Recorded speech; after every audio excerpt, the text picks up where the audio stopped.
तो नमस्कार दोस्तों, आज हम लोग बात करेंगे पतंजलि के विषय में। पतंजलि का एक योग सूत्र है जिसको 8 चीज़ों में डिवाइड किया गया है, उस पतंजलि के योग सूत्र को।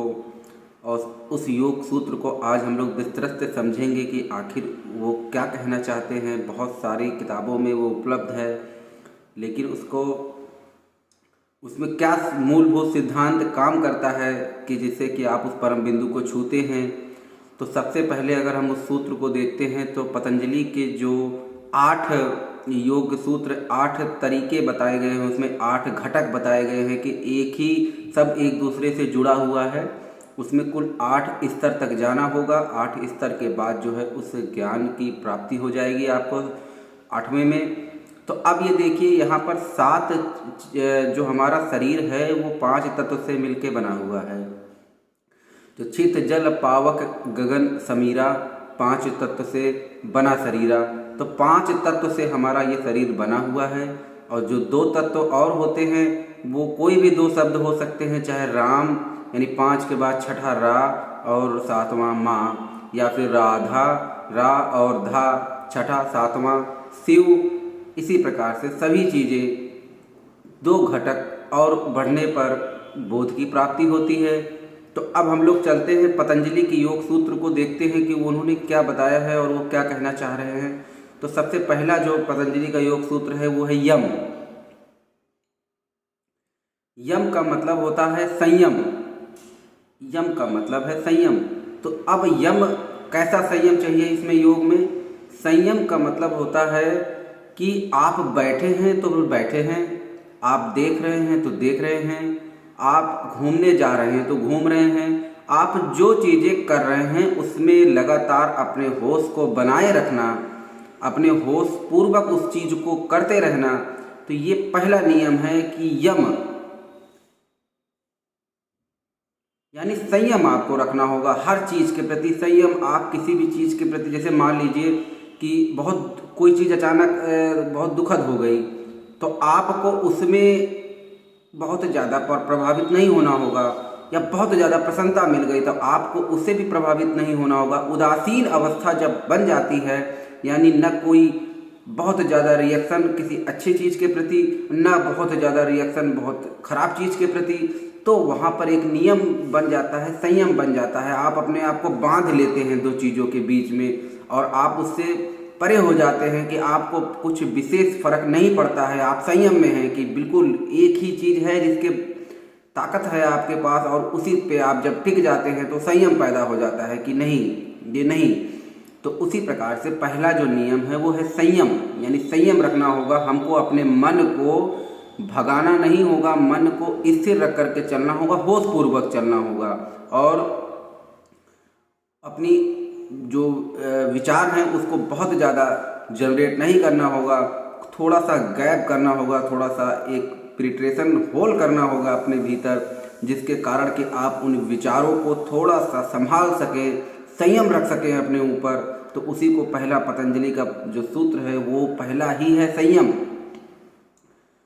दूसरा नियम।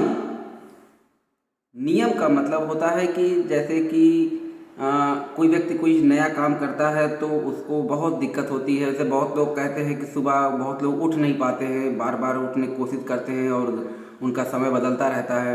वो एक जैसे समय पर रोज़ नहीं उठ पाते क्योंकि उनका जो नियम है वो बन नहीं पाया है। यानी पहला दूसरा जो सबसे बड़ा सूत्र इसमें आ रहा है कि आपको नियम भी बनाना होगा।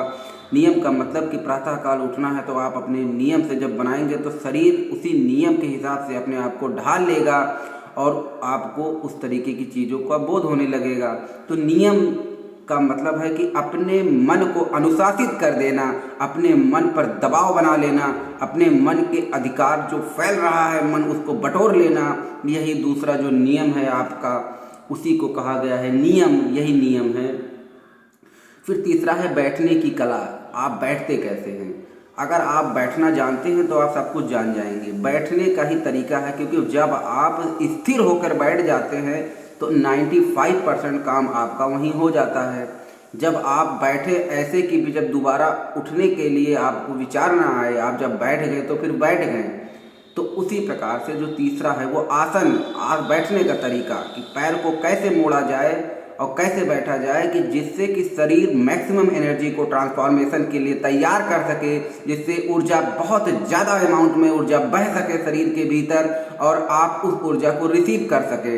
तो बैठने के तरीके से ही ऊर्जा का रिसीविंग होगी, क्योंकि सबसे पहला जो इसमें नियम है वो है बैठना। बहुत ज़रूरी है बैठना, और पहला और दूसरा जो था वो एक अलग चीज़ है और बैठना एक अलग चीज़ है। बैठना ही सब कुछ है। बैठना एक बहुत बड़ा विज्ञान है। बैठने के कई तरीके बताए गए हैं, कई आसन बताए गए हैं, मूल बंध बताए गए हैं और भी कई तरीके से बैठने का तरीका बताया गया है। अगर आप देखेंगे तो लगभग 100 से ज़्यादा तरीके होंगे जिसके हिसाब से बैठा जाता है। और जैसे देखिए मुस्लिम में लोग नमाज अदा करते हैं, उनका बैठने का ढंग देखिए, वो भी हमारे हिंदू धर्म के अंदर, योग के अंदर दिखाया जाएगा। ऐसे प्रकार से बैठना बहुत ज़रूरी है, तो यानी आसन बहुत ज़रूरी। तो ये धीरे धीरे नीचे की तरफ चले। प्राणायाम, प्राणायाम का मतलब होता है कि वही सांसें जो आ रही हैं, जो सांसें जा रही हैं, तो वो जब कितनी देर में आ रही हैं और कितनी देर में जा रही हैं और कितनी देर रुक रही हैं। रुकने का तो पता नहीं चल पाएगा, लेकिन आने जाने का पता हम लोग कर सकते हैं। तो आने जाने पर जब हम ध्यान केंद्रित करेंगे तो धीरे धीरे जब उस सांसों की नाव पर सवार हो जाओगे तो कहीं ना कहीं वो सांसें रुकेगी, क्योंकि जो बाहर जाती है वो कहीं ना कहीं फिर भीतर आएगी, और जब भीतर आएगी तो कहीं ना कहीं टकराएगी, और जहाँ कहीं टकराएगी वहाँ से फिर कहीं और जाएगी। तो जब वो भीतर आती है और टकराती है तो उस समय होशपूर्वक जब बने रहेंगे आप तो कई तरीके की चीज़ों को कर पाएंगे। फिर अगला आता है प्रत्याहार। प्रत्याहार का मतलब हो गया कि जो अपनी इंद्रियों को जीत ले। जैसे जो इंद्रियां हैं, जैसे भोजन में रस, घूमने में रस, हर उस चीज में रस जिसमें आपका मन जाता है, भौतिक गतिविधियों में लगा हुआ जितना भी मन है, वो सभी प्रत्याहार के थ्रू, यानी अपने ज्ञानेंद्रियों पर, अपने इंद्रियों पर कंट्रोल हासिल कर लिया जाता है। जब ये आपका ऊपर का यम, नियम, आसन, प्राणायाम सध जाएगा तो आपके अंदर प्रत्याहार प्रकट हो जाएगा। ये उसी से जुड़ा हुआ घटक है, कोई चीज़ इसमें डायरेक्ट नहीं आएगी, सब एक दूसरे से जुड़ी हुई है। तो जिसको आप पारंगत होते जाते हैं वो अमाउंट बढ़ता जाता है, जिसमें आप कम रहते हैं वो आपको बढ़ाना पड़ता है, क्योंकि ये जब सभी संतुलन में होंगे तो ही आपको इसका लाभ मिलने वाला है। तो प्रत्याहार का मतलब है कि जो अपनी इंद्रियों को जीत ले, जो अपनी इंद्रियों को हरा दे, वही प्रत्याहार है। फिर धारणा। धारणा का मतलब हो गया कि बिल्कुल है, धारणा का कुछ और मतलब नहीं, धारणा का बड़ा सा मतलब इसमें दिया गया है किताबों में, लेकिन उसका जो मूल सिद्धांत है धारणा का एक ही मतलब समझ में आया कि कुछ है, बस यही धारणा है कि है। ये धारणा बना लेना कि है, उसमें संदेह ना पैदा होना कि ये धारणा बना लेना कि वो है, और ये अपने भीतर ये चीज़ें पहुंचा लेना कि नहीं वो है, मतलब उसका ऑप्शन नहीं है, कोई उस पर कोई संदेह नहीं है, बिल्कुल है, बस यही धारणा है। और बाकी सारी चीज़ें अलग अलग हैं, लेकिन मेन यही है कि बस है। फिर आता है ध्यान। फिर आता है ध्यान। तो ध्यान जब आपका ये घटक से आप गुजर जाएंगे, यम, नियम, आसन, प्राणायाम, प्रत्याहार, धारणा, तो फिर अपने आप घटित होने लगता है ध्यान। ध्यान का मतलब अपने मन को थोड़े लंबे समय तक रोक पाना किसी भी चीज़ पर, जिससे आप, अगर मन आपका 1 सेकंड रुकता है तो उसको आप 8 सेकंड रोक ले गए, यही ध्यान है। जब यही 8 सेकंड 8 मिनट में बदल जाएगा, और जब यही 8 मिनट 8 घंटे में बदल जाएगा, और जब यही 8 घंटे 18 घंटे में बदल जाएगा, तो उसे ही कहा गया है समाधि। एक बोध न होना भौतिक शरीर का लंबे समय तक। तो ये पतंजलि का अंतिम सूत्र है कि समाधि। तो अब इसमें कुल 8 सूत्र है, 8 तक तो काम किया जा सकता है, 9वां घटित होगा। जिस प्रकार से 5 तत्व से शरीर मिला है, छठा तत्व रा और 7वां तत्व माँ है, राम से जुड़ते ही शरीर 7 तत्व को पूरा कर लेता है। उसी प्रकार से पतंजलि योग सूत्र का भी वही 7 सूत्र है, 5 भौतिक जगत के सूत्र हैं, और ध्यान और समाधि ये 6ठा और 7वां जो है ये एक अलग विषय है जिसे प्राप्त नहीं किया जा सकता। केवल 5 तत्व जैसे शरीर पर विजय प्राप्त किया जा सकता है, उसी प्रकार से पतंजलि के सूत्र में 5 सूत्र तक तो पहुंचा जा सकता है। 6ठा और 7वें का कोई भी रास्ता नहीं है। वो घटित होना है, ध्यान घटित होता है, समाधि घटित होती है। बाकी सारी चीज़ों पे आप काम कर सकते हैं, यम कर सकते हैं, संयम बना सकते हैं, नियम बना सकते हैं, आप आसन को बना सकते हैं, प्राणायाम को कर सकते हैं, प्रत्याहार को भी आप कर सकते हैं, लेकिन और धारणा को भी कर सकते हैं कि बिल्कुल वो है, वो धारणा हो गई है, बस वो तो रहेगा ही। लेकिन ये जो ध्यान और समाधि है ये बहुत ही विस्तृत है, ये बहुत ही ज़्यादा है। ध्यान और समाधि और भी ज़्यादा है, समाधि और भी गहन है। लंबे समय तक अगर आप किसी चीज़ पर बने रहते हैं तो वो उसी अवस्था को समाधि की अवस्था कही गई। और समाधि की अवस्था जो है वो एक 8वीं अवस्था है। केवल 7 अवस्था तक जो है, 5 अवस्था तक भौतिक जगत की अवस्थाएं हैं, और 6ठी, 7वीं और 8वीं जो आप ये 3 देख रहे हैं, धारणा वो है तो बिना आत्मज्ञान के संभव नहीं, वो है तो वो भी अपने आप ही होना है। और उसके बाद ध्यान भी अपने आप ही होना है, समाधि भी अपने आप ही होनी है। धारणा कहीं बनाई नहीं जा सकती, धारणा भी घटित होती है, क्योंकि धारणा जो है वो है, ये तो उत्तर नहीं दे पाओगे आप। वो है तो वही दे पाएगा जो आत्मज्ञानी है, जो आत्मज्ञान पा चुका है वही कहेगा वो है। बाकी तो संदेह है कि है कि नहीं है, छोटा है कि बड़ा है, कहाँ है। आत्मज्ञान के बाद फिर ये संघर्ष नहीं रह जाता कि कहाँ है। आत्मज्ञान के बाद धारणा हो जाती है बिल्कुल है। तो आज का आपने समझा कि पतंजलि योग सूत्र जो है एक गहन सूत्र है जो हमारे नाम जप की तरह ही काम करता है। बस केवल अंतर इसमें इतना है कि इसमें शुरुआत में कई चीज़ों को बनाया जाता है जिससे कि उस अवस्था तक पहुंचने का मार्ग जो है मिल जाता है। बाकी नाम जप से भी वो मार्ग सारे पैदा होने लगते हैं। अगर आप नाम जप में हैं तो भी सारे मार्ग वो पैदा होने लगेंगे। वो जितनी चीज़ें आपने यम सब वो भी बन जाएगा, आपका आहार भी शुद्ध होने लगेगा। हर वो चीज़ें आपका शरीर ही उस तरीके से ऑपरेट करने लगेगा कि जितनी नींद की ज़रूरत होगी उतनी नींद मिल जाएगी, जितनी खाने की ज़रूरत होगी शरीर उतना खाना ले लेगा, जितनी पानी की ज़रूरत होगी उतना पानी ले लेगा। तो अगर आप नाम जब ही करते रहेंगे तो भी शरीर की ये अवस्था पहुंच सकती है।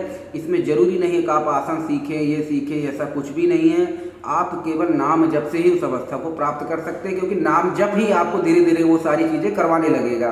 क्योंकि जो आपके शरीर को क्योंकि शरीर ही जब तक शुद्ध न होगा पूरा, जब तक शरीर पूरी तरीके से फिट ना होगा तब तक वो चीज़ें उसमें घटित नहीं हो सकती। बीमार शरीर में घटित नहीं होगा कभी। केवल स्वस्थ शरीर जिसमें ऊर्जा ज़्यादा होगी, तो ऊर्जा ज़्यादा होने के कारण जो है वो शरीर जो है और ज़्यादा चीज़ों को कर पाएगा। और ऊर्जा अगर बिखरी हुई है तो शरीर उस चीज़ों को नहीं कर पाएगा। तो यही कारण है कि पतंजलि का योग सूत्र बहुत गूढ़ है, बहुत ही ज़्यादा गंभीर है, और लोग उसको जब पढ़ते हैं तो सोचते हैं कि इसको बस याद कर लो। नहीं, याद नहीं करना होगा। इसमें किसी भी तरीके से आप पहुँचेंगे। इसमें कोई भी एक सूत्र आप जब ले लेंगे तो इसके अंदर चाहे जहाँ से आप शुरुआत करें पहुँचेंगे सब एक जगह। जैसे कि देखिए आसन, अगर आप आहार को शुद्ध नहीं करते, यम को शुद्ध संयम नहीं बनाते, बस आप उठते हैं, आप बैठने का तरीका सीख लेते हैं, तो धीरे धीरे बैठने का तरीका ही आपको वो चारों तरफ ले जाने लगेगा।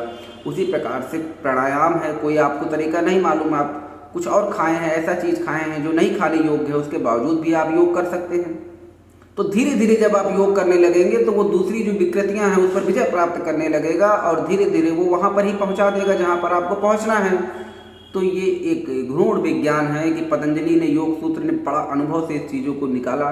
बहुत बहुत धन्यवाद। डिवाइन मेलोडी 369 चैनल को सब्सक्राइब करिए आप, और हम लोग फिर आगे इस पर बात करेंगे कि पतंजलि के योग सूत्र के अंदर ऐसी और कौन कौन सी चीज़ है जिसको आपने जब किया या जो भी आप कर रहे हैं तो उससे क्या ड्रॉबैक हो रहा है, उससे क्या नुकसान हो रहा है, और कैसे आप उसको गलत तरीके से करते हैं।